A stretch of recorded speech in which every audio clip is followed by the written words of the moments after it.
Локалната самоуправа им ги презентираше на велешките бизнисмени индустријските зони, речени 2 и Караслари. На вкупна површина од 36 хектари во двете зони, општината ги нуди плацевите со различна големина за 1 евро за метар квадратен, како и 5% за комуналиите за објектите кои овде ќе се изградат. Тоа заедно изнесува една голема целина која е од 36 хектара површина и истата ја понудивме на велешките стопанственици пред се, а потоа ќе објавиме и јавен повик за продавање на земјиштето. Во меѓувреме ги завршуваме сите инфраструктурни работи што се потребни за самите индустријски зони, меѓутоа денеска беше целта и намерата и презентацијата пред нашите стопанственици да ги запознаеме со можностите што ги нуди општина Велес во тој сегмент и ги чуниме нивните размислувања и нивната спремност за вложување, односно изградба на погони, фабрики на тие две индустријски зони. Стопанствениците од Велес се поздрави иницијативата на локалната самоуправа. На овој начин, преку директни средби да им бидат презентирани можностите кои им се нудат. Тие добија време од една недела да ги достават своите предлози и желби до општината, поврзани со плацевите на овие индустријски зони, а на самата средба веќе беа презентирани неколку идеи од нивна страна. За сега не сме имале прилика да, а и потреба да кажам веднага, бидејќи сме нова фирма, млада фирма, да побараме, меѓутоа ова е за поздравување што го прави општината за едни вакви инвестирања, со тоа што не ќе да мораме да правиме посебни трошоци во смисла на комунали, струи, други инфраструктури. Овде добиваме комплетна инфраструктура што е огромна предност. А сето тоа имајќи го предвид за заштита на човекова околина, за заштита на утрешнината, на младите луѓе, на почист град, на чиста вода и така натаму. Зголемената соработка помеѓу бизнис секторот и локалната самоуправа е позитивна и за стопанската комора. Од таму велат дека на овој начин се дава можност за развој на идеите на локалните стопанственици и за начување на можностите за инвестирање со странските. Јас мислам дека има големи капацитети, сега се они скриени затоа што немаат ни место, а нивната идеја може да е во нивните глави, кога немате место, каде што немате права локација каде да реализирате својата идеја, таа стои кај вас. Нема почва, клима за да заживее. Сега со ова мислам дека ќе се родат многу идеи, ќе настанат нови здружувања со нивни партнери од странство или некои нови комбинации. Еве ова идеја на Леов е прекрасна идеја, мислам дека е за поддржување да он пренесе одреден бизнис од други градови во републиката и го донесе во Велес. Локалната самоуправа најави дека очекуваат до 1 април да биде готов и деталниот урбанистички план за индустријската зона речени 2, исто како што беше сработен и за зоната во Караслари.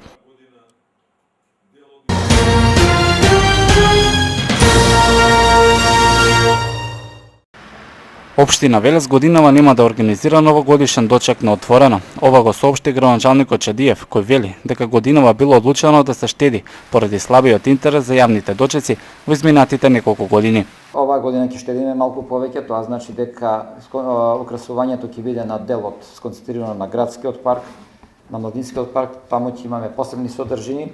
Во текот на организирањето на тие неколку дена, значи ќе имаме нова илуминација во градот.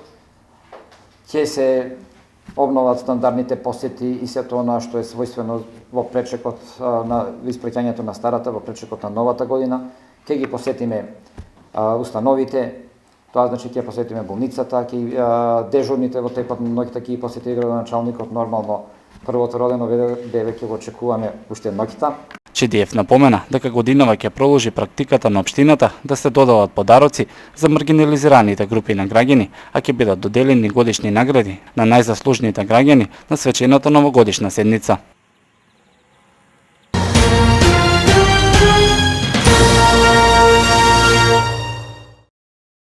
Четиринаесет нови спомен одбележја ќе бидат поставени во следните 4 години на територијата на општина Велес. Паметници на Джинот, Петар Попарсов, Живко Фирфов се само дел од плановите на локалната самоуправа, а во рамки на програмата за изградба на споменици и спомен одбележја на територијата на општина Велес за периодот 2014-2018. Според председателот на општинскиот совет Александар Колев, ова е уште еден доказ не само за активниот однос на општината кон културно-историското минато, туку и во намерата за афирмирање на материјалното и духовното културно-историско наследство. Спомен обележје на жртвите и учесниците во војниот конфликт во војните действија од 2001 година, биста на Јована Лабакот и Шефки Сали. Плановите на општината се и во насока на уредување на алејата на хероите на спомен костурницата, поставување на обележја на Муза на уметноста, експонат на првата локомотива и гемија, повеќе мали скулптури во градот, скулптура Афионова чушка и останати стилизирани скулптури од овој символ, скулптура на книга и на жена облечена во кошула која ќе ја представува Рациновата Ленка. Изработката на спомениците и спомен обележјата ќе се финансира од буџетот на општина Велес за годината за која е планирано неговото поставување од донации и спонзорство. Советниците едногласно ја поддржаа оваа 4-годишна програма. Истата, вели Колев, може да претрпи одредени промени. Ке се разгледува можноста и за поставување на споменик на Андреа Дамјанов, предлог кој годинава беше изнесен од страна на Асоциацијата на архитекти на одбележувањето на 200 годишнината од неговото раѓање. Таквата програма е во овој момент предлог од страна на општинската администрација. Советниците можат да интервенираат во текот на самата расправа со предлози и со амандмани за нејзино дополнување или изменување. Исто така и како програма во наредниот период, доколку се јави поинакво размислување или потреба за нејзино изменување, секако може да биде изменета на било која од наредните седмици.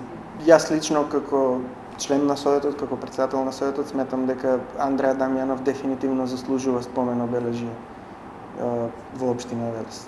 На 13-тата седница, советниците едногласно го поддржаа и предлог решението за формирање на одбор за подигнување спомен одбележја. Истиот ќе го сочинуваат 20 советници, еден етнолог, еден историчар и еден архитект.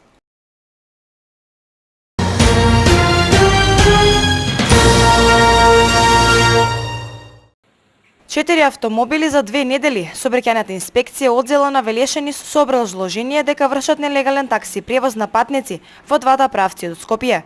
Сообраќајната инспекција одзела автомобили од марките Peugeot 407, Golf 3 Caravan, Hyundai и Seat Toledo.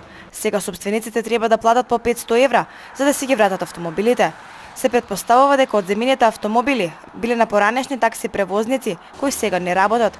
Регистарските таблички на автомобилите на овие четворица таксисти биле внесени во евиденцијата на сообраќајните инспектори и затоа инспекцијата им ги одзела автомобилите.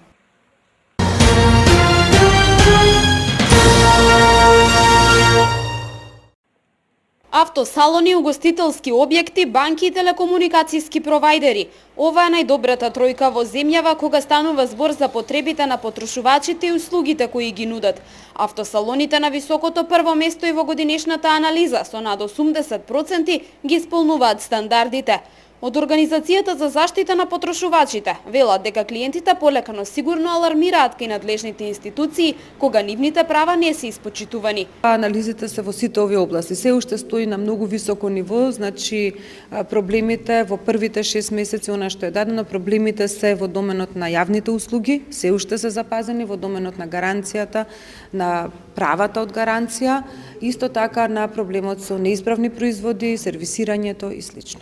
Поздрав, утврдување на потребите и желбите на купувачите, познавање на производот, нудење дополнителен производ и заблагодарување за посетата. Ова се 5 елементи на кои тајните купувачи обрнуваа внимание при посетата на објектите.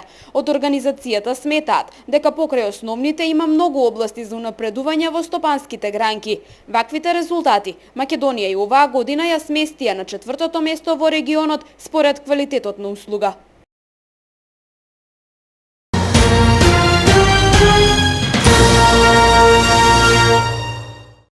Новогодишна хуманитарна акција организира Сдруженијето за заштита, помош и унапредување на статусот на маргинализираните групи граѓани, гради Миднина. Станува збор за прибирање на средства за 50 лица од социјално ранливите категории на граѓани да се стекнат со возачка дозвола. Од Сдруженијето гради Миднина ги повикуваат сите хумани граѓани и донатори да се откажат од платите за новогодишните прослави, купувањето подароци и средствата за овие активности да ги донираат на нивната жиросметка и на отворените телефонски линии. Средствата кои ќе бидат собрани од овие активности, Сдруженијето ќе ги искористи за спроведување на неколку активности со кои би им го олесниле животот на социјално загрозените граѓани. Инаку на светско ниво денеска се прославува Меѓународниот ден на човековите права. На 10 декември 1948 година година, Генералното собрание на Обединетите нации ја усвои Декларацијата за правата на човекот.